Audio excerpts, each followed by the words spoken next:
ઘણા પછી અમુક વર્ષો પછી બ્રહ્મદાનજી પાસે ગયો તો વિદેશ કે તમે પર્સનલી મહિના વગર આવતા જ નહીં, અઠવાડિયું રોકાવું પડે પણ રોકા જો કે બરાબર. અને અચાનક બપોરે એના હિંકા ઉપર એક બેનભાઈ પ્રશ્ન પૂછતા હતા ને મને મોકો મળી ગયો, હું અહીંયા બોલ્યો. પછી હું આમ કઈક બોલવા જતો હતો ને તો મને સીધો હાથરો કઈ નામ જ કીધું બ્રહ્મદાનજીએ, તમે બોલો નહીં, ચિંતા કરો નહીં, તમારું કામ થઈ જશે. બરાબર. તો આવું કોઈ જ્ઞાન કહે છે ને તો એક મોટિવેશન મળે છે યાત્રામાં. આપણે એમ થાય કે આપણે આવા કઈક આશીર્વાદ કે સંકેત મળ્યા છે તો આમાં ખેડાણ કરીએ જેટલું થાય એટલું. હા હા, એ તો ખરું. પણ આપણે આપણી યાત્રાને સ્ટેગ્નન્ટ નહીં કરી દેવાની. માનો કે એને કીધું આપણને ચિંતા ન કરો, પછી આપણે આધ્યાત્મના રસ્તા ઉપર કેવી રીતે હાલી સી જોવાનું, પછી આપણે પ્રતિ ક્ષણે આપણે આપણી ઈમાનદારી જોઈએ.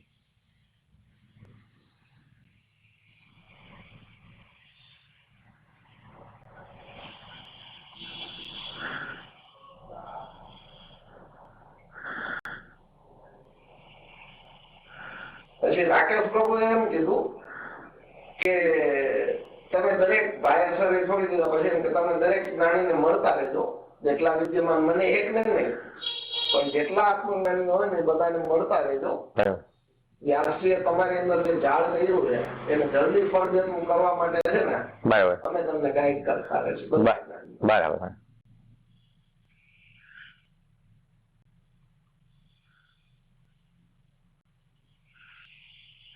એમાં શું છે, કુદરતની સહાય તો આપણને ઘણી છે, ખાલી આત્મકૃપા છે ને એ ઓછી થાય છે, બાકી સમજતી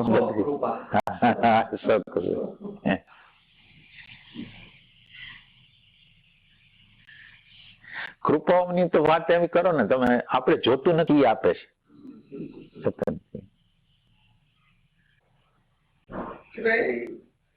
ભાઈ અવારનવાર સત્સંગમાં કહીએ એના પર થોડો પ્રકાશ પાડો કે દેખત જાત.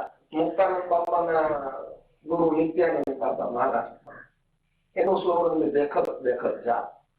પછી ભાઈને જે પ્રશ્ન પૂછે કે કઈ પણ એમાં જે પ્રશ્ન હોય પછી એમાં કોઈ કીધું કે ભાઈ આ વિચાર છે તો એના માટે કે તમે ભગવાનને પ્રાર્થના કરો ને કોઈ નહીં જાય, બધાય જાય પાછળ. તમે એમ કહો કે મને આ અશાંતિ છે, શાંતિ આપો, શાંતિ આપો, ઉલટાની અશાંતિ ક્રિએટ થશે, વધારે જામી જશે. પણ કે તમે એને જોયા રાખો ને, કોઈ પણ સમસ્યા તમારા આ પેઢીની અંદર, સૂક્ષ્મ શરીરની અંદર કે જે કઈ મનમાં કે ઉદ્ભવે છે ને એને તમે જોયા રાખો ને તો એ જાય છે. બસ દેખત જાત અવારનવાર બરાબર જોવાથી જાય છે, એના ઉપર થોડો પ્રકાશ પાડો. એટલે એક સત્સંગ આમાં શું છે, એક સત્સંગમાં આ વ્યાસજીના સત્સંગી હતા ભાઈ. મેં કીધું વ્યાસજીએ એમ બોલ્યા છે કે અહીંયા જે આવે છે ને પરોક્ષ જ્ઞાન તો થઈ જ ગયું હોય, તો મેં કીધું તમે પરોક્ષ જ્ઞાન થઈ ગયું હોય તો પરોક્ષ જ્ઞાન એટલે શું એ તમને ખબર છે? તો કે ના. એટલે મેં બીજા કેટલાય લોકોને પૂછ્યું તો બધા લોકો વ્યાસજી બોલ્યા છે ખરા કે પરોક્ષ જ્ઞાન અહીંયા આવ્યા, તો પરોક્ષ જ્ઞાન એટલે શું એ જ ખબર નથી. હવે વ્યાસજીનું તમે જેટલું સાંભળશો એ બધું વ્યર્થ જવાનું છે. પેલા પરોક્ષ જ્ઞાનની જ ખબર નથી પરોક્ષ જ્ઞાન કોને કહેવાય. અને વ્યાસજીનો આ આગ્રહ બહુ હતો કે અહીંયા આવતા હોય ને પરોક્ષ જ્ઞાન તો થઈ જ ગયું હોય. એક આમ સત્સંગમાં એમ બોલે છે કે એક નહીં ઘણા સત્સંગ કે અહીંયા લાંબો સમયથી આવનારને પ્રજ્ઞા પણ જાગૃત થઈ ગઈ છે. ના આ બધા વાક્યો છે ને બધાને હુરાવી જાય ના, એટલે આ રિયલ કહું છું ના, એટલે ઈ જે સેન્સ થી કહે છે ને તમે જે સેન્સ થી સમજો છો એ અલગ વસ્તુ છે. માનો કે અત્યારે ઈ વ્યક્તિની હાજરી છે એટલે શાંતિ, પ્રેમ, પ્રજ્ઞા એ બધું તત્વ છે એ તમારી અંદર જાય છે. હવે આ તો ખાલી બીજ છે. હવે બીજને તમે ત્યાં લગીને પાણી નહીં પાવ ત્યાં લગીને, એટલે આ બધું ગયું છે ખરું પણ તમારા માટે હજી સક્રિય નથી. એટલે દેખત જાતનો અર્થ હવે તમને ફરીથી બતાવી. દેખત જાતનો અર્થ એમ છે કે જોતા જોતા જાય. તો હવે તમે વિચાર કરો જોવું એટલે શું? તમને જ પ્રશ્ન કરું. ક્વેશ્ચનિંગ કરો ને. માનો કે દેખત તો મને જોતા આવડે છે, હું પ્રશ્ન કરું છું મને જોતા જોવું એટલે શું? અને જોવું એટલે શું? હવે દાખલા તરીકે બધા સાધક લોકો છે એ જોવે તો છે, એને જોવાનું બધા લોકો પોતાની જે કેપેસિટી હોય એ પ્રમાણે જોવે છે, પણ કઈ પરિણામ નથી આવતું. તો આપણે ઇન્ક્વાયરી નહીં કરી કે જોવું એટલે શું? પરીક્ષામાં બેસી તો દર વખતે ફેલ કેમ થાય? હા એમ ના, એટલે તમને દેખાય બધું કઈ જાય નહીં, કઈ આ કોઈ 100% વાત છે કે તમને બધું દેખાય જાય કઈ નહીં. આ તમારા જીવનનો અનુભવ હોય અને એની અંદર યંત્રને ભ્રમણા કરવી હોય તો તમને એમ કે ના ના પેલા કરતા હું બરાબર થઈ ગયો છું. પેલાની ઉંમર તમારી કઈ હતી, અત્યારની ઉંમર કઈ છે, પછી પેલા તમારી આગળ આવેશો વધારે હતા, ધીરે ધીરે પ્રકૃતિના થોડાક મારથી તમે થોડાક હંજ્યા છો. એટલે એ પ્રકૃતિની બધી વસ્તુ છે, એમાં તમારી સાધનાનો કોઈ હિસ્સો નથી, સાધનાનો કોઈ હિસ્સો નથી. એટલે હવે દેખત એટલે જોવું એટલે શું અને જોશે કોણ? માનો કે અત્યારે જે જોવે છે એ કોણ છે? જે જોવે છે અત્યારે કોણ છે? સેજ કયો?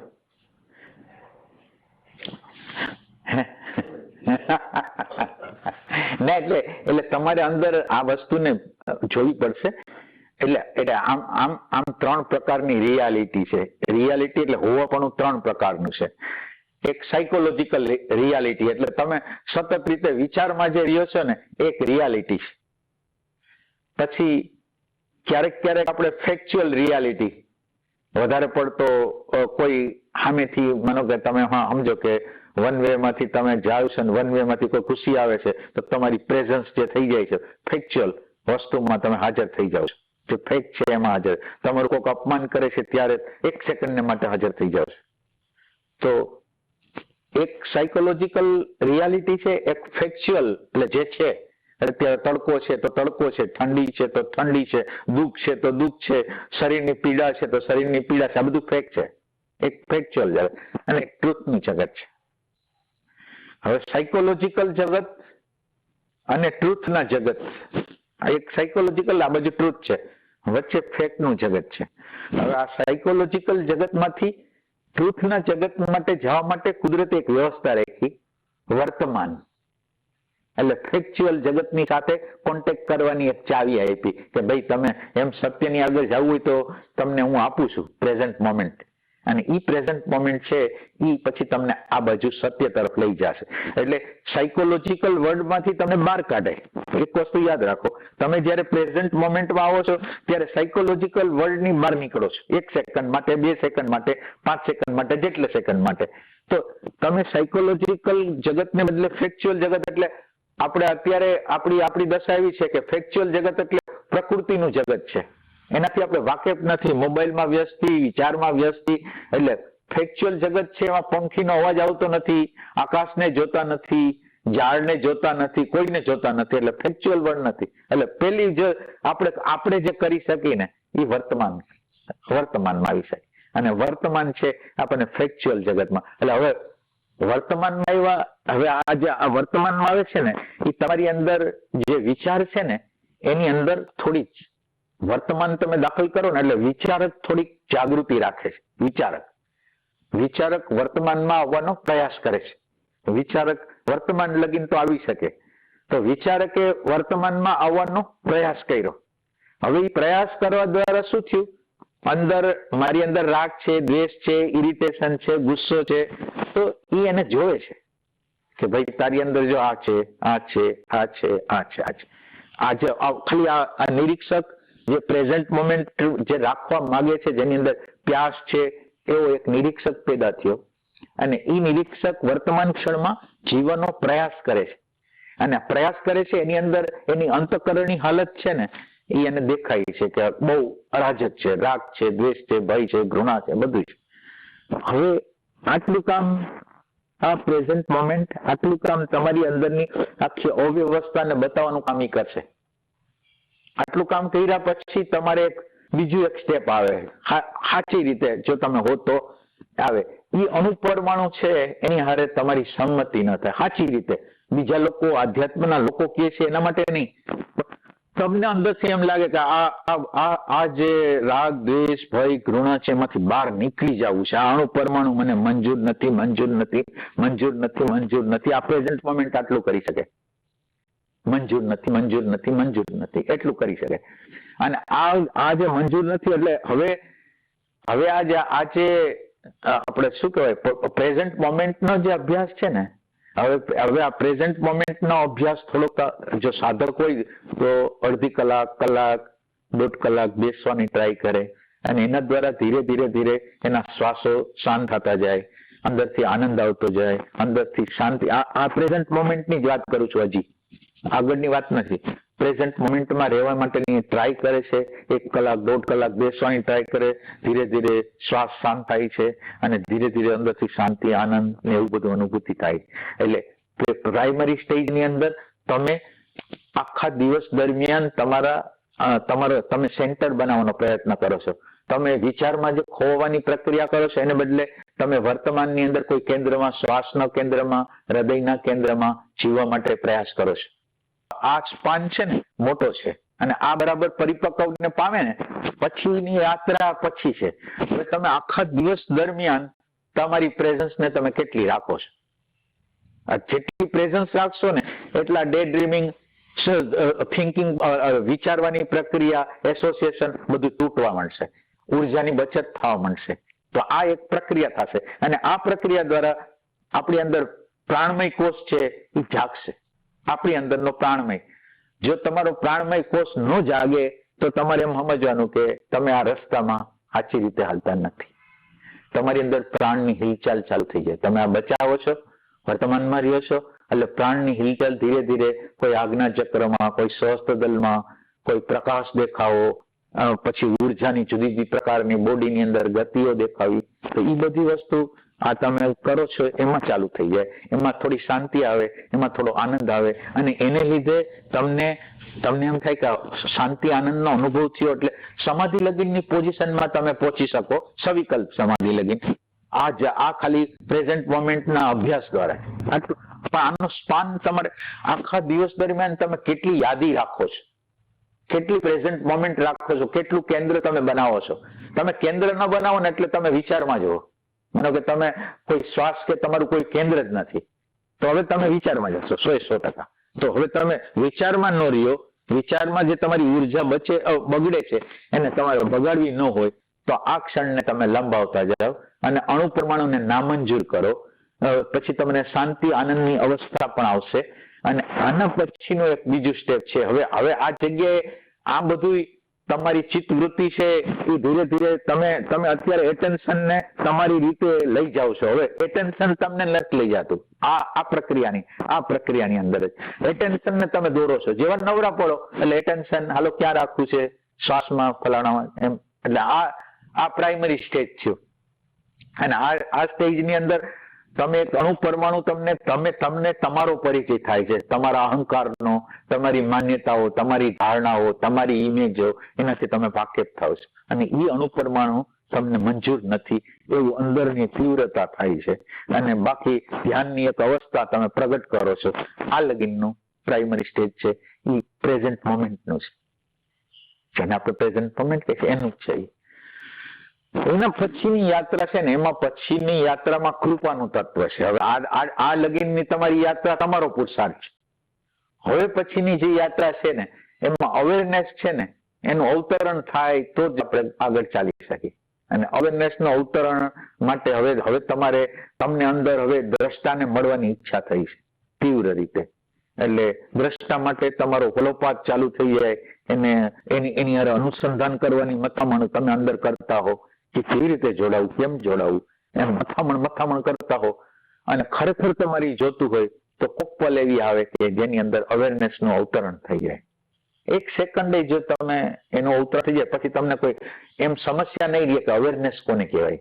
પછી તમને બધો રસ્તો તો એ એક વસ્તુ કૃપાની તત્વ છે. અને અવેરનેસ આવ્યા પછી બધી વસ્તુ પર કામ કરી શકી એ ત્યારે કરી શકી, એ પહેલા ના કરી શકી. આ એક સાઈડ થી તમને નકશો આપ્યો. હવે આ જનરલ નકશો તમને આપ્યો. હવે તમને ક્રમપૂર્વકનો નકશો બતાવો. ક્રમ ક્રમિક રીતે કે આ તો તમને આમ આખો આમ રસ્તો બતાવ્યો. હવે તમે જયારે પ્રેઝન્ટ મોમેન્ટ ચાલુ કરો ને એટલે તમને કંઈક દેખાવાનું છે. તમે બરાબર જોજો, તમને વિચાર તો દેખાય કે ન દેખાય? તો વિચાર દેખાય એક વસ્તુ. હવે વિચારની અંદર નેગેટિવિટી છે તો તમને શું થાય? વિચારની અંદર માનો કે બહુ વિચાર આવ્યા અથવા નેગેટિવિટી છે તો તમને શું હવે આ જે ખેદ થાય છે ને, હવે ના એટલે તમે વિચારને જોવો છો એટલે ખેદ થાય છે, પણ ખેદને જોતા નથી. જો તમે બરાબર જો એક બરાબર પોઈન્ટ, આ પોઈન્ટ ઉપર તમે ઉભા રહ્યો. વિચાર દેખાય છે અને વિચાર દેખાવા દ્વારા વિચારે ખો આપી ખેદને, લાઈક ડિસલાઈક ને. એટલે એ ખેદ છે એની સાથે તમારું આઈડેન્ટિફિકેશન. એટલે સાધક લોકો આનાથી આ વિચારને જોવાથી આગળ જ જતા નથી કે હવે એને ક્યાં જવું છે. હવે જે ખેદ થાય છે ને અંદર, જે ખેદ થાય છે એ ખેદથી સેપરેશન કરવાનું, ખેદથી સેપરેશન કરવાનું. અને આ પોઈન્ટ આ બધા સાધકો જે પોઈન્ટ મિસ કરે છે ને એ આ કરે છે. ઓલું વિચાર છે ઇન્ટેલેક્ચ્યુઅલ સેન્ટરની વસ્તુ છે. આ એના પછી ઇમોશન એટલે લાઈક ડિસલાઈક ની વસ્તુ છે. એના પછીનું સ્ટેપ છે ડાયમેન્શન એ અલગ છે. વિચારને જોવો છો એ ડાયમેન્શન અલગ છે. હવે તમે જે આ ઇમોશન લાઈક ડિસલાઈક ને જોવો છો ને એ એક જુદું ડાયમેન્શન છે. હવે તમે ઓલા ડાયમેન્શન માં રહ્યો ને તો તમને આનાથી જુદા નહીં પડી શકો. આ એક બીજું છે. આ ક્રમિક પ્રોસેસ કહું છું. હવે એની અંદર વિચાર અવસ્થા હોય તો ખુશી, બહુ વિચારની અવસ્થા હોય તો ના ખુશી. આ ચાલુ રહે અને આ જે ચાલુ રહે ને એને દ્રશ્ય બનાવવાનો છે કે ખુશી ના ખુશી છે એનાથી થોડું સેપરેશન બનાવવાનું છે. આ સેપરેશન બનાવશો ને તો તમે બીજા ડાયમેન્શનમાં પ્રવેશ કરી ગયા. બીજું હજી આપણે ત્રીજા ડાયમેન્શનમાં જવું છે ના, એટલે આ ડાયમેન્શનમાં કોઈ જાતું નથી. આ જે જગ્યા છે ત્યાં કોઈ જાતું નથી. એને સંતોષ કેટલો થાય છે? અમને વિચાર દેખાય છે, અમને વિચાર, પણ ભાઈ વિચાર તો દેખાય છે પણ કઈ અંદર કામ તો થતું નથી. કામ કેવી રીતે થાય? વિચારે ધક્કો મારી દીધો ઇમોશન તરફ, એટલે એક જુદા ડાયમેન્શન પર આપણને ધક્કો મારી દીધો. એટલે તમે જયારે વિચારને જોવો છો ત્યારે તમે રાજી થાવ છો, પણ આમ નારાજ થવાની જરૂર છે કે આ જે રાજી ખુશી અંદર થાય છે ને એનાથી હું સેપરેશન નથી કર્યું. તો નારાજગી આવવાને બદલે તમે મજા કરો છો કે મને દેખાય છે ને વિચાર દેખાય છે ને વિચાર દેખાય એની મજા લ્યો. અને હજી અહીંયા કામ કરવાનું બાકી રહી ગઈ. આ બીજું સ્ટેપ છે. અને ત્રીજું સ્ટેપ છે રાજી અને ખુશી. એ શું તમને થાય છે? હવે ત્રીજો સ્ટેપ છે કે ભાઈ રાજી ને નારાજગી કેમ થાય છે? શું કામ થાય? ખ્યાલ છે? નથી. આપણે જે પ્રકારની ઇમેજો બનાવેલી હોય ને, હવે ત્રીજું સ્ટેપ છે ઇમેજને જોવાનું છે. રાગ દ્વેષને જોયા, રાગ દ્વેષ પછી આવે છે ઇમેજ આવે છે. દાખલા તરીકે તમે રાકેશભાઈને મળવા જાઓ છો અને તમે ધાર્યું છે કે તમને મળી જ જશે અને ત્યાં જાઓ છો ને હોતા નથી તો તમને નારાજગી થાય છે. કારણ કે તમે એક પેલા ઇમેજ બનાવી લીધી હતી કે રાકેશભાઈ મળશે. ઇમેજ, આ ઇમેજ શું છે ખબર છે તમને? ખાલી કલ્પના છે ના. એટલે જયારે તમને જ્ઞાન થશે ત્યારે ખબર પડશે. ઇમેજ તો તમે વિચાર કરો કે વિચાર છે એની અંદર, વિચાર તો પોતે જડ છે પણ વિચારને એટેન્શન આઈડેન્ટિફાઈ થઈ અને એક ઇમેજ ઊભી કરે છે. અને આપણા બ્રેઇન સેલો જે છે એ ઇમેજ પ્રમાણે કામ કરે છે. એટલે સુખ દુઃખ આપણને થાય છે. જો તમે ઇમેજ ન બનાવો ને તો સુખ દુઃખ ન થાય. તમે એક જગ્યાએ એમ ધાર્યું છે કે આ જગ્યાએ જાશું ને આ વ્યક્તિ તો મારી હારે કઈક બોલશે જ અને તમે ત્યાં જાઓ છો અને તમને માન આપે છે તો તમે રાજી થઈ જાઓ. કારણ કે તમે જે ઇમેજ બનાવી હતી એના કરતા જુદું થયું તો તમે ખુશી થઈ. એટલે ઇમેજ છે એ ત્રીજું સ્ટેપ છે. એટલે ઇમેજ એટલે આ વિચાર છે ને એની અંદર જાણે કે દારૂ ગોળો હોય ને, એટલે તમે આ બે સ્ટેપ ઉપર વિચારની અંદર દારૂ ગોળો હોય ને એવું લાગે. અને જયારે તમે આ ત્રીજું જે ડાયમેન્શન છે એમાં જયારે પ્રવેશ કરો ને ત્યારે આની અંદર કાંઈ કરતા કાંઈ કન્ટેન્ટ નથી, વિચારની અંદર કોઈ પ્રકારનો કન્ટેન્ટ નથી, કાંઈ છે જ નહીં, કલ્પના સિવાય કાંઈ નથી, એવું તમને સાક્ષાત્કાર થશે. એટલે ઈ હાવ તમે જેને કહો છો ને વક વગરનું થઈ ગયું, એ વક વગરનું થઈ જાય. અને એની સાથે સાથે તમે આ ડાયમેન્શનમાં છો તો તમે અવેરનેસ, એટલે આ ત્રીજું સ્ટેપ છે એ અવેરનેસનું છે. તમે આ બાજુ અવેરનેસ છે અને આ બાજુ ઇમેજ છે, અને તમે અવેરનેસમાં રહીને ઇમેજને જોવો છો. એ ટાઈપના આ 3 સ્ટેપો છે.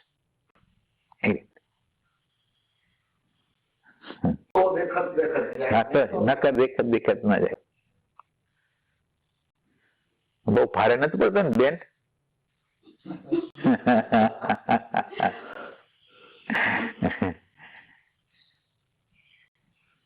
બેઝિક ફાઉન્ડેશન સ્ટેપ સમજી લીધા ને, ભલે અત્યારે સમજેલા હોય તો એ ક્યારેક ઉપયોગી ખબર પડે કે આ સ્ટેજ ના.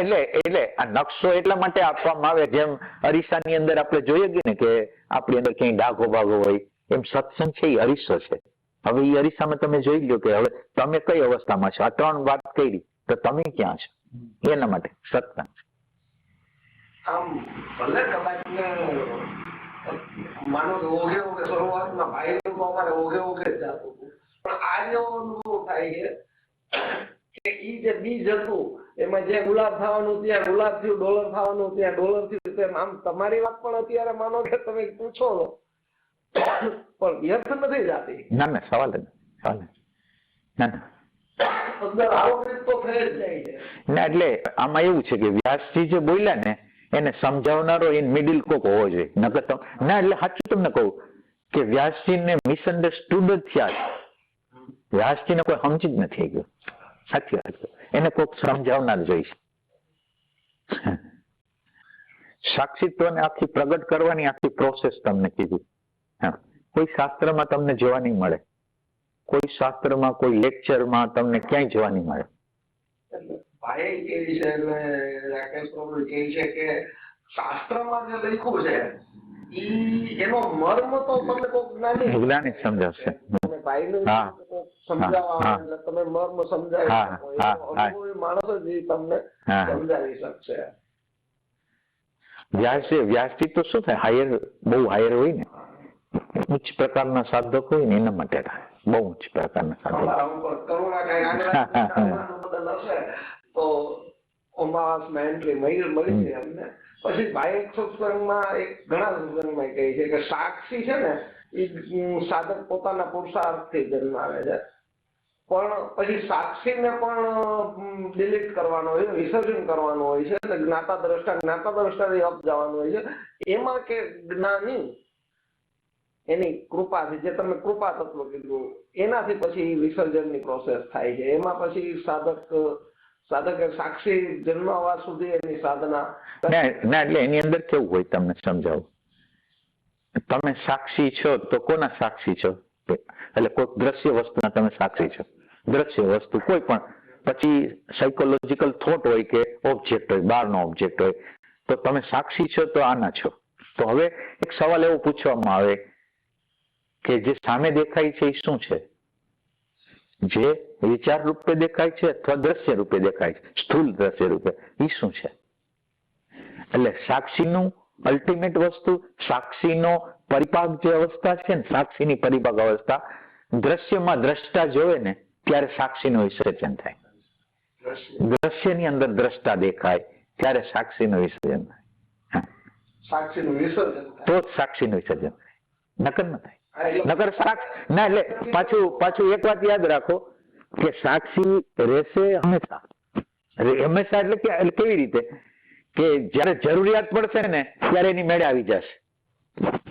એને આમ પકડીને લઈ આવો નહીં પડે, એ એની મેળે આવશે. કારણ કે જીવન જ્યાં લગીન છે ત્યાં લગીન સાક્ષીનું રહેવું રહેશે. પણ હવે સાક્ષીનું રહેવું બદલાઈ ગયું. સાક્ષી છે એ દ્રશ્યની અંદર દ્રષ્ટાને જોવે છે.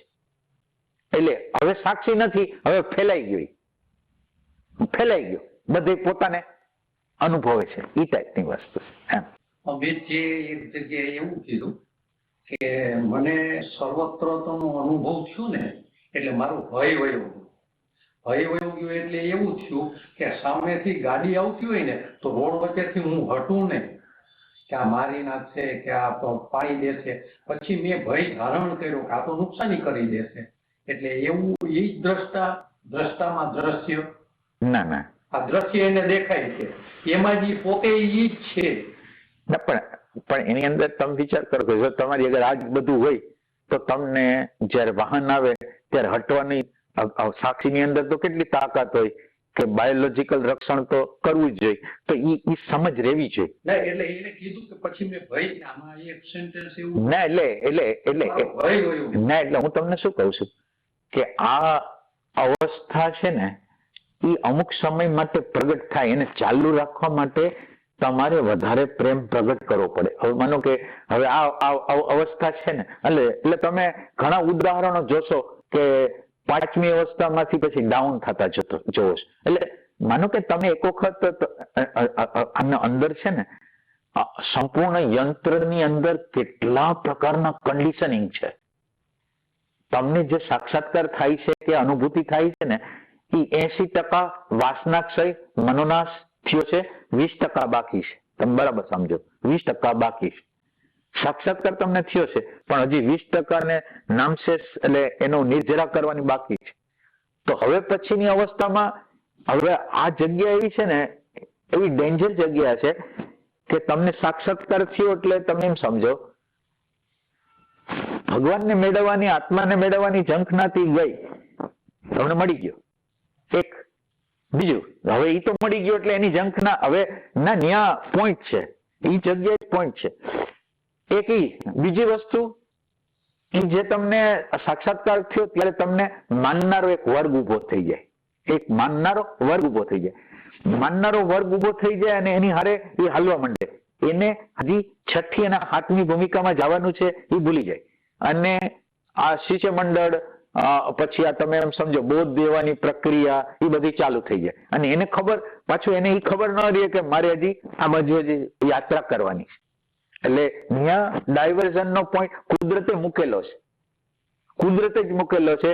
તમને માન આપનાર, મોટાઈ આપનાર ના બે આવશે, ટીકા કરનારી આવશે એ વખતે જ, બે એ સાયમલ્ટેનિયસલી આવશે. પણ એ વખતે તમે ખોવાઈ ન જાઓ. એ સિવાય સાક્ષાત્કારો અનુભૂતિઓ સેકન્ડની હોય કે 5 મિનિટની, 10 મિનિટની, અડધી કલાકની, ગમે તે હોય, એ જ હોય તે. પણ એ પછીની પલોમાં તમારે સાવધાની રાખવાની હોય છે. પછી આ કામ એ તો એક અનુભૂતિ થઈ ગઈ, પછી આ અનુભૂતિ જે થઈ હોવાપણાની અનુભૂતિ છે એને કાયમ પ્રમાણિત કરવી પડે. એમાં પુરુષાર્થ, હા એમાં પુરુષ, એને અનન્ય પ્રીતિ કહે છે, એને અનન્ય પ્રીતિ કહે. બાકી તો પછી પ્રીતિ ખલાસ થઈ જાય, બહારની બાજુ જ માણસ હાલ્યો જાય છે. પછી પુરુષાર્થ પાછો ના એ ત્યાં પુરુષાર્થ નથી, ત્યાં અનન્ય પ્રેમ છે. ના એટલે તમે એનાથી છૂટા પડવા જ નથી માંગતા. હા પુરુષાર્થ ને હવે કાઢી નાખી છે, પુરુષાર્થ કાઢી નાખી છે. હવે જે છે એ અનન્ય પ્રેમ છે.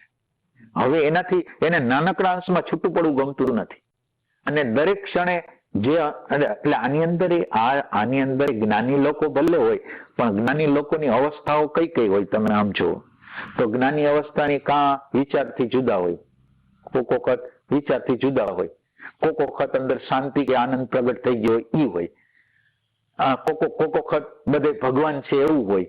એટલે ક્યારેક ક્યારેક પાછું એવું નહીં કે સતત. હવે આ બધી અવસ્થાઓ બદલતી અવસ્થાઓ છે, એની અંદર કાયમી રીતે ભગવત તત્વનું દર્શન થાય ને એના માટેની અનન્ય પ્રીતિ છે. કન્ટિન્યુટી ના એટલે એ એનો અનન્ય પ્રેમ જોડશે. જો પ્રેમ નહીં હોય તો પ્રેમ હશે તો હાજર હશે, તો એ ડાયવર્ઝન નહીં થાય, એને ખ્યાલ આવી જશે કે આ ખોટી વસ્તુ છે એમ.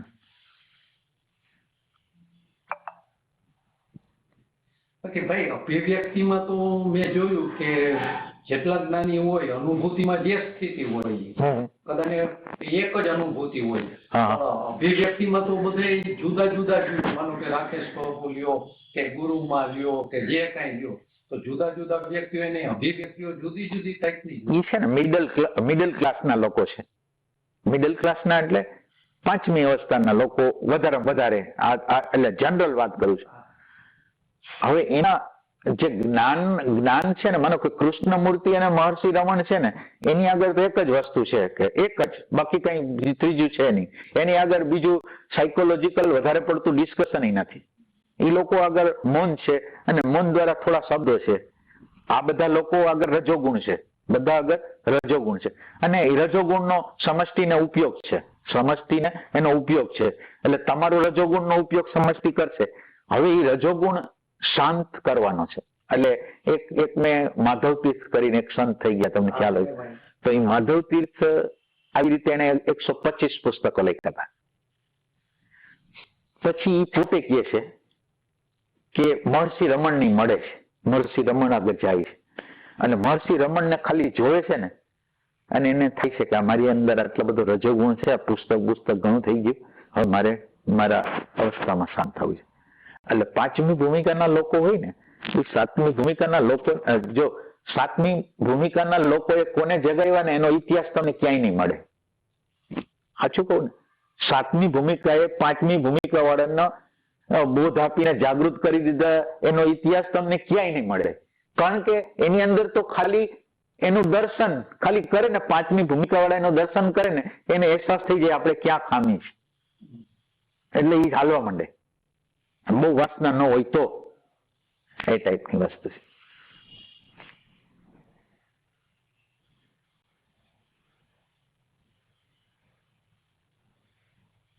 સાચું કહું ને, તમે ઉપરના લેવલે જાઓ ને એટલે શબ્દો ઓછા થતા જાય, મૌન છે એ વધતું જાય. તો એ ટેલિગ્રાફિક શબ્દો જ આવે, ટેલિગ્રાફિક જ. વચ્ચે બીજી બધું વિસ્તારો, શબ્દોના વિસ્તારો ને એ બધું કઈ ના આવે. પછી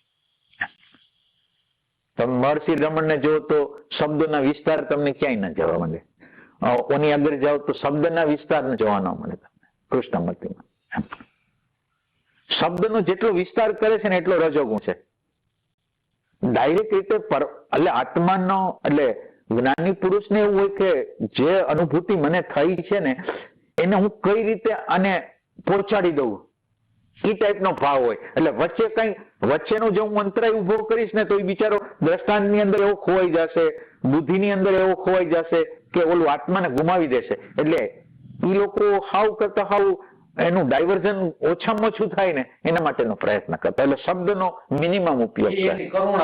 હા, એટલે કરુણા. કારણ કે એને હિપ્નોટાઇઝ કરીને કેચઅપ નથી કરે. એને માણસો નથી જોતા, એને માણસો જોતા નથી. આવે તો ભલે, ન આવે તો ભલે. એને એવું નથી કે હું સાચું કહીશ ને માણસો વહી જશે તો કઈ નથી. એટલે તમને સાચો જ્ઞાની હોય ને એ તમને એવો એક પોઈન્ટ તો તમે જાઓ ને પેલા એક પોઈન્ટ તો તમને આપે જ કે આ પોઈન્ટે તમારે કામ કરવાનું છે એમ. પછી આપણને ખોટું લાગે, એવું નહીં કે આપણને એવું લાગે આને કઈ ખબર નથી પડતી કે એવું લાગે, પણ ખરે આવું કામ એમ એ રીતે.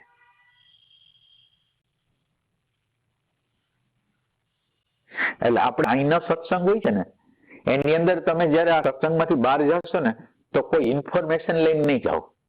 બીજું તમને તમારી મર્યાદા ને બધું સમજાઈ ગયું છે એટલે નિરાશ હતાશ જેવા જશો બહાર. તમને ખ્યાલ આવશે કે આ તો બહુ અઘરી વસ્તુ છે.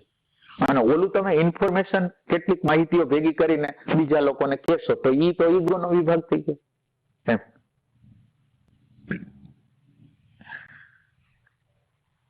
એટલે ઘણા લોકોને એમ થતું હોય તમે નેગેટિવ કેમ કહો છો કે તમે નથી પહોંચ્યા એ તમે કેમ કહો છો, પણ હવે એ જે મારે કહેવાનું ઈ જ છે કે તમે નિરાશ થઈ જવાની હતી. ખેદ જાગશે.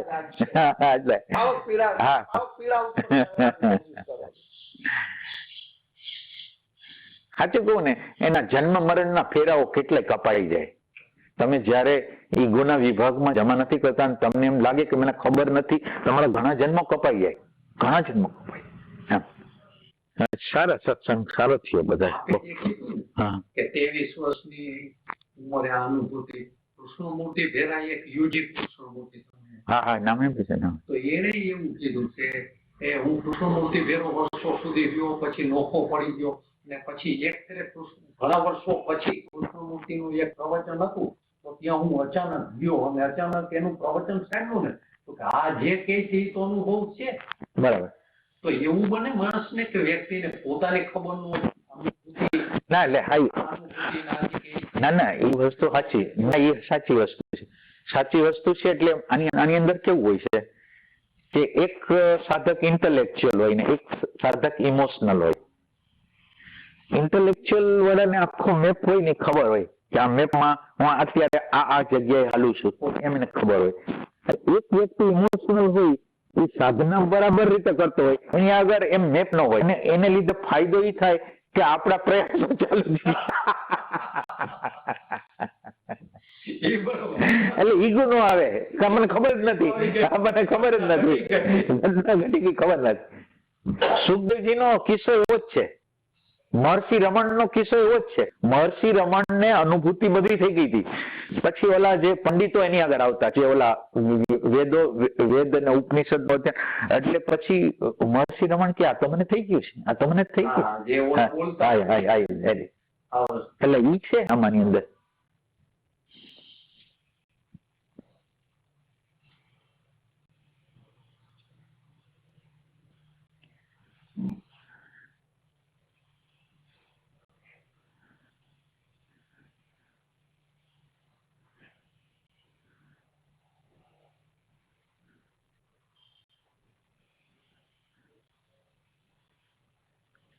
દાદા ભગવાન આપણે વાત કરી કે દાદા ભગવાન પાસે જ્ઞાન ચરમ સીમાએ એકદમ અલ્ટિમેટ અને વાઇબ્રેશન જોઈએ તો કઈ એવું વાઇબ્રેશન નું તત્વ નહીં. ઘણા વ્યક્તિઓ પાસે ફૂલ વાઇબ્રેશન હોય પણ જ્ઞાનનું તત્વ હોય તો આ બે ડિવિઝન થઈ ને બે ડિવિઝન એટલે બે હારે હાલવા જોઈએ. આમ હાલવા જોઈએ હારે તો બે વસ્તુ જોઈએ. હા પેરેલલ આમ વાઇબ્રેશન હોય હા હા બે હાલે.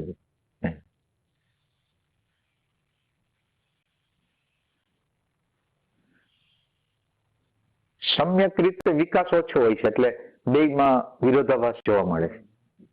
હું તો ધડાક કરતું બધું ચોખ્ખું થઈ ગયું હોય એટલે જ્ઞાન પ્રગટ થઈ ગયું હોય અને અવતરણ થઈ ગયું હોય જ્ઞાનનું. એ જ્ઞાનનું અવતરણ છે ને એમાં બોડી સ્ટ્રક્ચર કે કઈ સૂક્ષ્મ બોડી કામ કરે વાઇબ્રેશન ની અંદર આનો કે એનું બોડી સ્ટ્રક્ચર કે એવું ટાઈપનું હોય એ એક વ્યક્તિનું એની સાધના એ ટાઈપની હોય અથવા એની ઉપર હોય એની બોડીમાંથી વાઇબ્રેશન નીકળે અને અમુકમાં એવું ન થાય.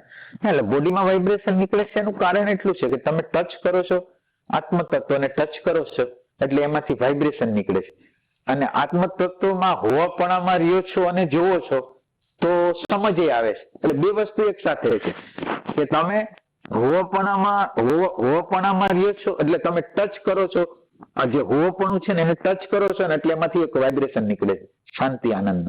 એટલે એકી અને એ હવે થાય છે શું કે વાઇબ્રેશન જે નીકળે છે ને એનાથી પ્રભાવિત થઈ જાય અને હોવાપણામાં રહેવા દ્વારા જે પ્રજ્ઞાનો ઉદય થવો જોઈએ ને એ ઓછો થાય અને આ વાઇબ્રેશન એને એટલો બધો પ્રભાવિત કરે ને માણસને કે મને સમાધિ લાગે છે મને આનંદ આવે છે મને આ થાય છે તો બોધ ઉપર એની નજર ઓછી રહે એટલે એમાં પ્રોબ્લેમ થાય છે. ને એમાં પાછું હું માનું કે વાઇબ્રેશન છે આમ રિફ્લેક્સ થાય બીજાને થાય તો એમાં કોઈ વાઇબ્રેશન એવું હોય કે વ્યક્તિનું પોતાનું હોય જ્ઞાની પુરુષનું પોતાનું હોય અથવા અધરનેસનું હોય કે જેમાં પોતાનું ના બે હોય પોતાનું હોય ક્યારેક અચાનક રીતે કોકનું અવતરણ થઈ જાય ના એટલે આ સાચી વાત છે કે ઈ ક્યારે ક્યાં સમય થાય એને કોઈ અંદાજ નહીં. આ કૃપાના બધા તત્વો છે એટલે કોક ની હાજરી થઈ જાય અને ઓરું હોવું તમારું છે અને આ હોવા દ્વારા કોઈનું આકર્ષણ થયું ને કોઈક આવી ગયું એ બીજી ઘટના છે. હા એ કોઈ એની અંદર પ્રજ્ઞાનું તત્વ છે કેમ કેવી રીતે આવે છે જાય છે એ એની વસ્તુ હોય છે. હા એ રીતે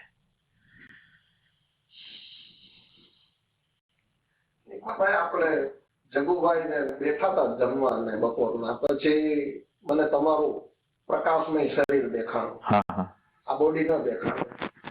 પછી તમે કીધું કે તમને જે દર્શન છે એ મારા પ્રાણ શરીર ના મારા પ્રાણ થકી મને અનુભવ થયો કે ના ઈ છે ને કૃપાનું તત્વ હોય એ તમારું નહીં ના એટલે ક્યારેક ના કૃપા હા ના ઈ કૃપાનું તત્વ હોય કારણ કે આપણે ઈ લેવલ ઉપર ન હોય પણ કુદરતને બે રીતે કુદરત કામ કરતી હોય.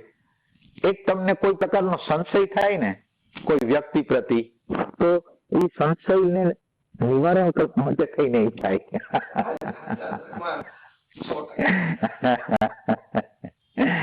એટલે ઘણી વાર કોકને સામાન્ય શંકા હોય ને એટલે અંદરનું આપણું ચૈતન્ય તત્વ વિશેષ રૂપે પ્રગટ થઈ જાય એના સામે, અને એને કોઈ પ્રકારના સંદેશો આપે કે ના એવું નથી, તું ધારસ એવું નથી. આમ એ રીતે સંશય કરવાનું જરૂર નથી. હા,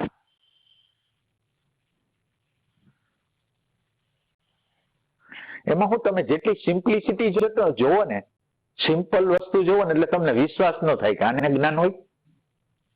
એટલે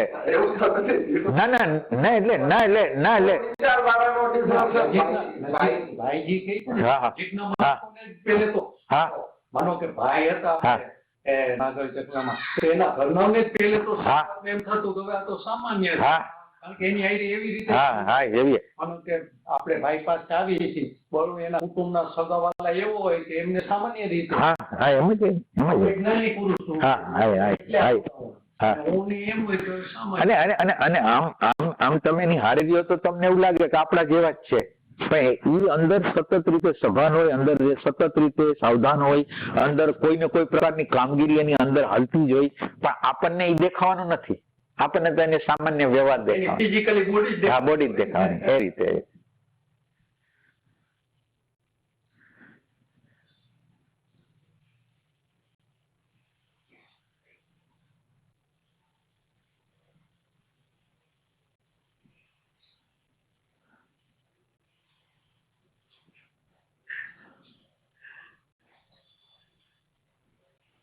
પણ એમાંય ભાઈ શ્રદ્ધા અને વિશ્વાસ બેસી જવો ને એ મોટી વાત છે.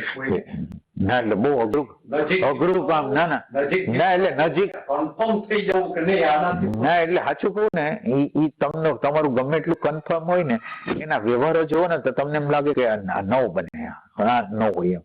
એટલે એની નજીક તો જવું કે જો આપણી અંદર બહુ વ્યવસ્થિત મેચ્યોરિટી હોય ને તો જવું, નકર ન જવું.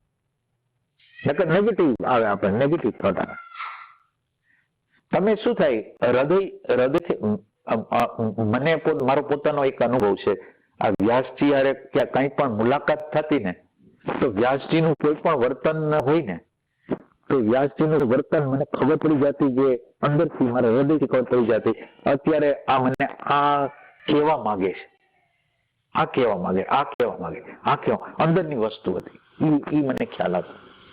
કોઈ પણ ઘટના માનો કે એના આ દ્રષ્ટાંત આપેલું છે, એના મિત્રો આવેલા, એના મિત્ર કોઈક જૂના મિત્ર આવેલા, તો જૂના મિત્ર આવેલા તો એને એટલો બધો પ્રેમ બતાવ્યો, એટલો બધો પ્રેમ બતાવ્યો, એટલો બધો પ્રેમ બતાવ્યો. પછી જોયું એટલે એના દ્વારા મને એવું લેસન મળ્યું કે તમે સાધક લોકો શું કરતા હોય છે એ તમે જુઓ. સાધક લોકો, સારો સાધક હોય ને તો એને મળવા જાય, નીચે પ્રકારનો સાધક હોય ને તો એને આમ એનો નકાર એવોઈડ કરે, એને કરે.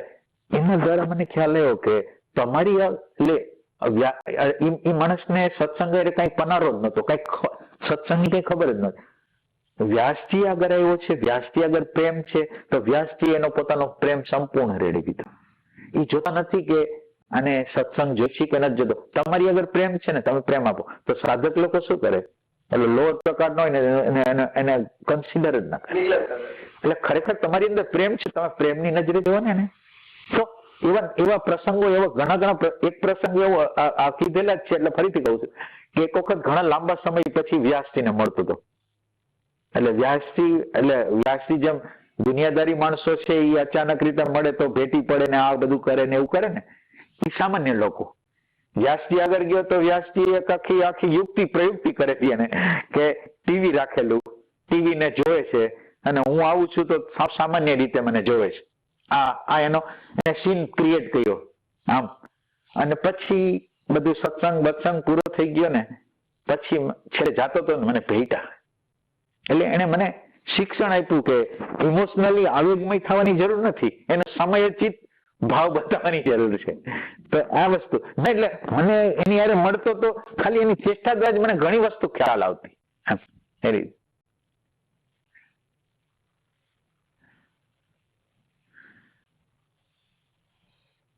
જ્ઞાન થયા પછી આટલી બધી અનુભૂતિ થયા પછી એના પૂર્વના જે કર્મો હોય, વિકાસિત કર્મો કે જે એ તો એ જ્ઞાની પુરુષોએ કે મધ્યમ કક્ષાના પુરુષોએ જે હજી પહોંચ્યું હોય એ બધાએ ફરજિયાત ભોગવવા જ પડે? ના, એટલે તમે નાની નાની વાતમાં ફસાઈ ગયેલા હોય એવું નહીં કે અજ્ઞાની મોટી મોટી વાતમાં ફસાઈ ગયેલા હોય.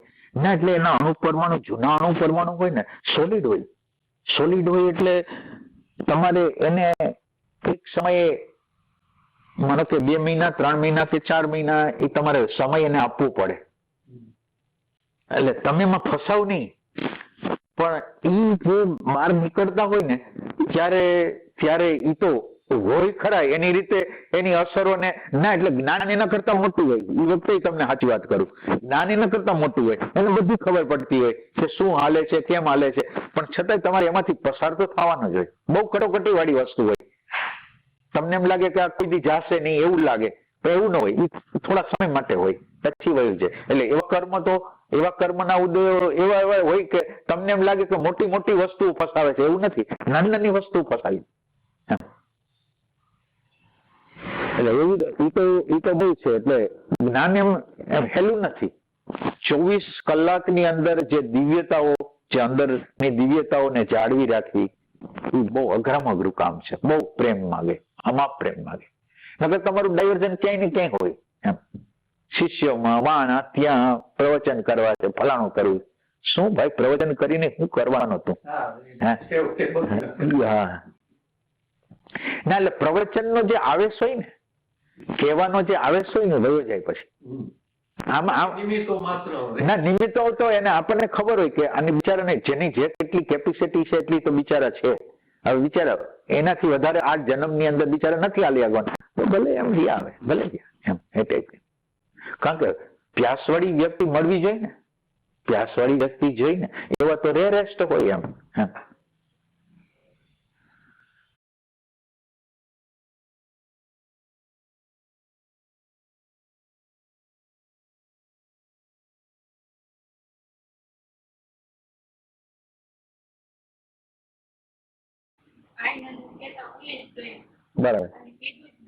બરાબર સાચું.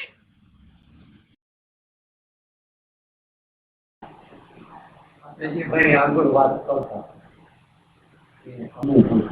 તો અનુભૂતિ માનો કે એક ચરમસીમાની અનુભૂતિ આવી ગઈ. અને પછી મને આ સ્વામી વિવેકાનંદનો જ્યારે સત્કાર આખી વાત, તો સ્વામી વિવેકાનંદને કહે છે રામકૃષ્ણ પરમહંસે એક ચરમસીમાની અનુભૂતિ આપી દીધી, પછી ગેપ પડી. અને એને કહે છે કે મૃત્યુ પહેલાના કંઈક 2-3 દિવસ આગળ પાછી એની રીતે. તો એવું બને કોઈ વ્યક્તિને કે કોઈ અનુભૂતિ એવી ઊંચી કક્ષાની આવી જાય અને પછી એને ગેપ પડી જાય? ના, એટલે એ તો જો સાચી સાધના છે ને, સાચી સાધના તો એની અંદર તમને અનુભૂતિ છે ને એડવાન્સમાં મળી જાય. એડવાન્સ એટલે છેલ્લે લગીની.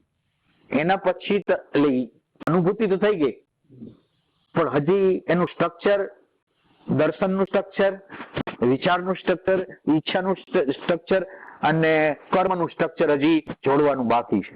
એટલે પછી તો એટલે ઓલી અનુભૂતિ થઈ ગઈ, પણ પછી હવે તમને એને ફરીથી મેળવવા માટે થઈને તમારે તમારી અનન્ય નિષ્ઠાથી એમાં જોડાવવું પડે.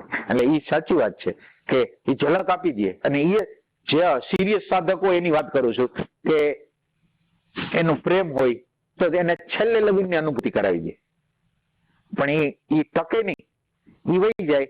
પછી તમારે એના માટે પ્રયાસ સાગરવાનો એ રીતે.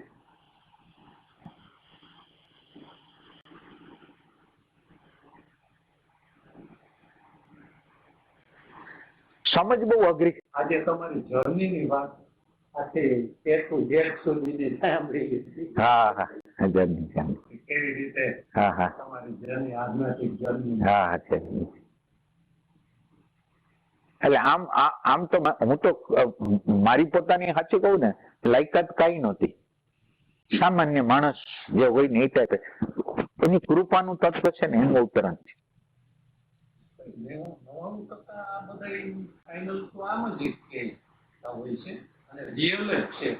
છેવટે તમે સાધના કે જે કરો એ તમારે તો તમારું કરવાનું છે, પણ છેવટે તો વેર કરવો પડે એમ છે. એમ જ છે. એટલે શરણાગતિ અલ્ટિમેટ છે.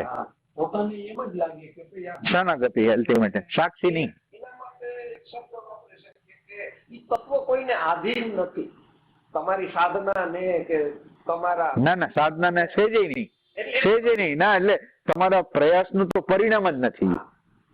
કૃપા છે તમારા એમ પ્રયાસનું પરિણામ નથી. ઈ અકસ્માતે કેવી રીતે આવી જાય ને, અને હંમેશા નિયમ તરીકે તમે ધ્યાન નો કરતા હો, ભજન નો કરતા હો ત્યારે જ આવે. હા, એક તમને કહી દો, જયારે અનુભૂતિ આવશે ને ત્યારે તમે ધ્યાનમાં નહીં બેઠા હો, તમે કંઈક સિમ્પલ કામ કરતા હશો, ત્યાં પ્રગટ થાય. એ ટાઈપની વસ્તુ રિગ્રેટ.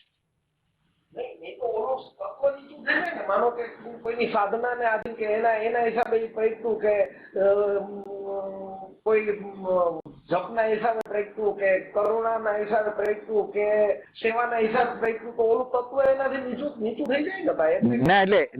ના એટલે આધીન પ્રેમ ને છે પાછું. આ તમને સાચું કહું, પ્રેમ પાછો એ પોતે જ છે ને, પ્રેમ સ્વરૂપ. ના એમ નહીં, ના તમારી અંદર પ્રેમ નું તત્વ હોય ને, પ્રગટ કરવાની જે ઝંખનાનું તત્વ છે ને, ના એટલે તમે સાધના કરો, સેવા કરો, એ એક બાજુ, પણ એની અંદર તમે સેવા કરો છો કે જે કરો છો એની અંદર પ્રેમનું તત્વ એને પ્રગટ કરવાની જે ઝંખના સમાયેલી છે ને, એ ઇમ્પોર્ટન્ટ રોલ છે.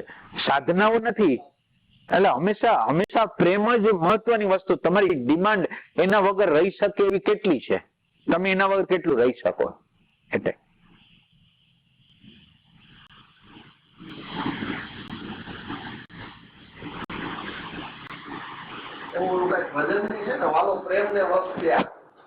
ના એટલે તમને સાચું કહું ને, એક જ રસ્તો છે, અને ભક્તિનો જ છે, જ્ઞાનનો નથી. ભક્તિનો જ રસ્તો, પ્રેમનો જ રસ્તો. ચાહે જ્ઞાન હોય તો પણ ભક્તિનો જ રસ્તો. ના એટલે એક જ વસ્તુ. તમે એમ કે ને 3 રસ્તા છે, 3 રસ્તા જ નથી. દાખલા તરીકે તમે એમ સમજો, કોઈનું બુદ્ધિનું સેન્ટર છે, એટલે બુદ્ધિના સેન્ટર તો છે, પણ એને ભગવાન પ્રત્યેનો પ્રેમ છે, તો એ બુદ્ધિના સેન્ટર થી ભગવાનને પામી જાય. ઇમોશનલ સેન્ટર છે અને એને ભગવાન પ્રત્યે પ્રેમ છે, ઇમોશનલ સેન્ટર થી પામી જાય. કર્મ કરવા વાળો આપણે છે તો એને કર્મ દ્વારા મળશે, પણ એનું કોમન ફેક્ટર છે એ પ્રેમ છે. એટલે આપણે ભક્તિ છે ને એ ઇમ્પોર્ટન્ટ રોલ છે. આપણે કોઈ જ્ઞાન ને કહેતા નથી, ભક્તિ જોડાવાની જે ઈચ્છા છે એ ભક્તિ છે. ના નહીં. એટલે તમે વિચાર કરો કે આપણે બેઈમાની અંદર કરશું, આપણે અંતર્યામી નથી ખબર કે આ શું કરે છે, એને તો ખબર હશે ને. એટલે આપણી ખોટી સાધના હશે. તમે ભલે ખાવ ખોટી, એટલે તમે શાસ્ત્રીય તમે કોઈ કરતા ન હો, પણ તમારો અંદરનો પોકાર ભગવાન નો હોય તો ભગવાન અશાસ્ત્રીય વસ્તુ ને જોઈને પ્રગટ થઈ જશે. તમે એક દ્રષ્ટાંત તો સાંભળ્યું હશે કે ઓલા વેટિકનના પાદરી, એક 3 ઓલા પાદરી હતા, તમે દ્રષ્ટાંત આપ્યું ને, એ 3 પાદરીઓ પોતાની રીતે સાધના કરતા હતા કે અમે 3 ભગવાન 3, બસ એની આ સાધના. તો ઓલા લોકો કે તમે આવી અશાસ્ત્રીય સાધના કેમ કરો છો? તો કે તો બતાવો. તો એને બતાવે. હા, તો કઈ નહીં છે. હા, પાદરીઓ પછી આ રીતે પ્રાર્થના કરો, અને પછી ઓલા ભૂલી ગયા. એટલે ઈ ઓલા જે બોટમાં આવ્યા હતા ઓલા વેટિકનના પાદરી, તો એ પાણીમાં દોડતા ગયા. તો કે તમે આવ્યા શેમાં? કે પાણીમાં. તો કે હવે તમારે કઈ કરવાનું નથી, તમે જે એટલે વસ્તુ કેવી છે કે પ્રેમની વસ્તુ છે. આ એમ રિક્વેસ્ટ કરે છે કે અમે બોલી પ્રાર્થના ભૂલી ગયા, તો એને જોયા ને પાણી તમારે પ્રાર્થનાની જરૂર નથી, તમે જે કરો ને બરાબર, એ જ સાચી પ્રાર્થના છે, એ જ કરો.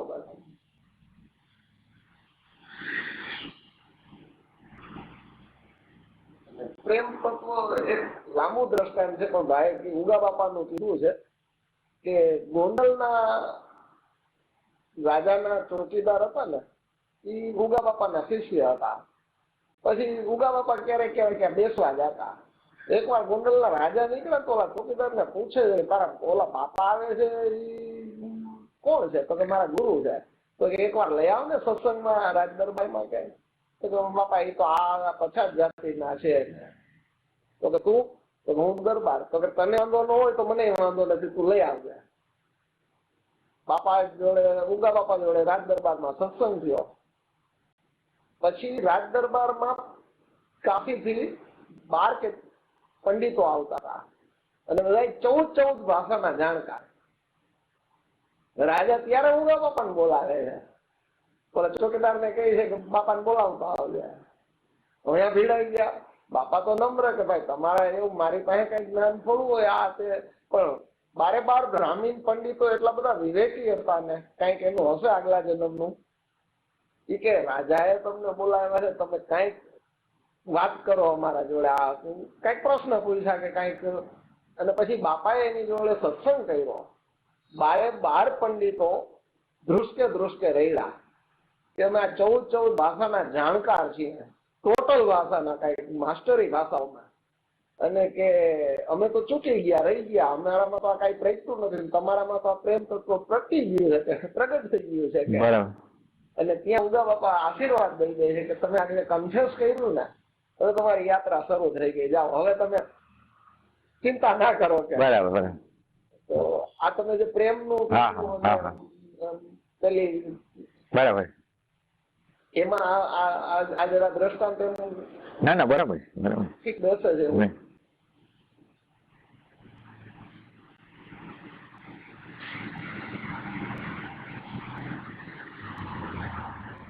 એક દ્રષ્ટાંત છે અને એક સિદ્ધાંત છે.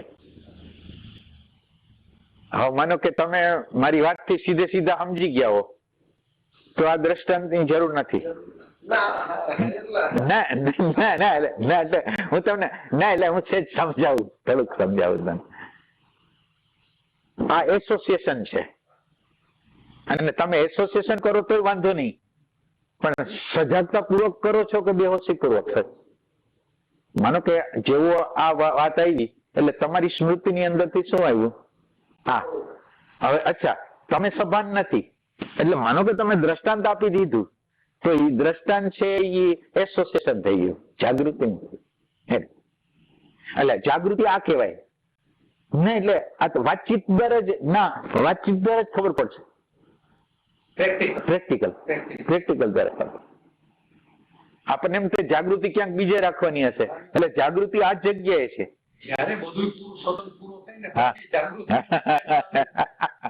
ના એટલે આમાં કઈ ખોટું હોય તો હું તો રિક્વેસ્ટ એટલે માફી માંગુ હો તમ તારે. હા તો ના એટલે કોઈના દિલને દુઃખ ન થાય. ના એટલે આ બતાવું આમ ખોટું હોય છે કે બિચારા કોક ઇન્જર્ડ થઈ જાય, પણ તમે બીજી વખત ખ્યાલ રાખો એટલા માટે.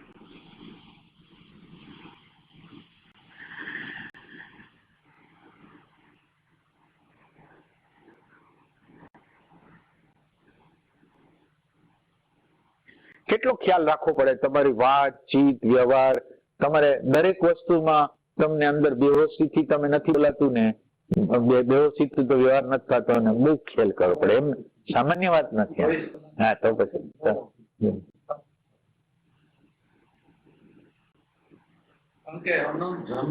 તમે તો સાચું કહો ને, થોડો સમય પુરુષાર્થ કરો ને, 5 સેકન્ડ 10 સેકન્ડ, તો તમારા બ્રેન સેલ થાકી જશે. તમને એમ કહેશે કે નથી કરવું ના, એટલે આટલું કઠિન છે. તમે આ તો અત્યારે તમે પુરુષાર્થ ન કરતા હો, પ્રેઝન્ટ મોમેન્ટ ને પકડતા ન હો એટલે તમને ભારી ન લાગે. બાકી તમે ટ્રાય કરો કે આ ક્ષણની અંદર જીવવું છે અને તમે સતત ટ્રાય કરશો, તમારા બ્રેન સેલ થાકી જશે. હા, એ જેટલી ઉર્જાની આગળ નહીં હોય થાકી જાય. એટલું અઘરું છે.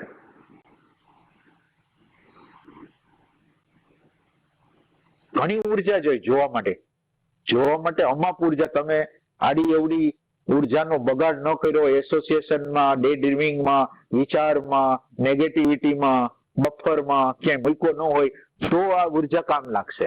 એટલે તમારે આખો દિવસ ઉર્જાની બચત કરો ત્યારે થોડીક વસ્તુમાં તમે સજાગતા લઈ શકો.